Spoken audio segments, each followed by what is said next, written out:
going to discuss 6 ways to reap value from product design. Each of the 6 ways is eligible to be applied to all the products that you have in your pipeline and to your products that are still early in their commercialization phases. We'll warm up to today's subject matter by looking at the National Science Foundation's several interests in product design, which are implemented as part of the U.S. Census Bureau's survey of businesses in coordination with the National Center for Science and Engineering Statistics, which is part of the NSF.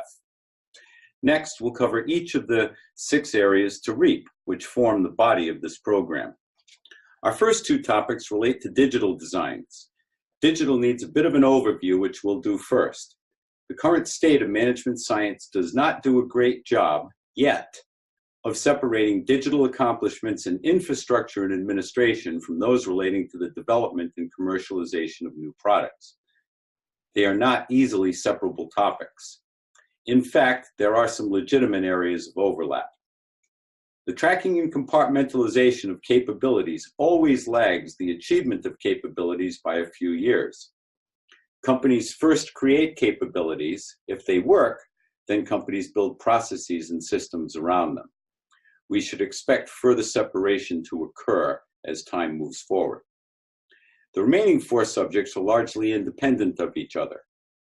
Network revenue augmentation is the act of using stronger products to drive the sales of weaker products, or vice versa.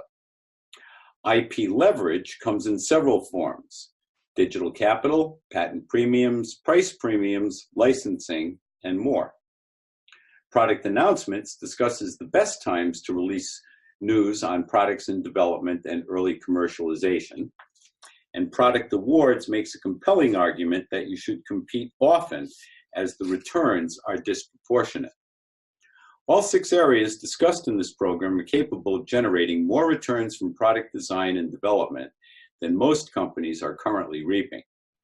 The plus section in this program looks at 12 global awards that are given out for one or another aspects of great product design and contrasts them to a handful of other categories of awards given out for different purposes.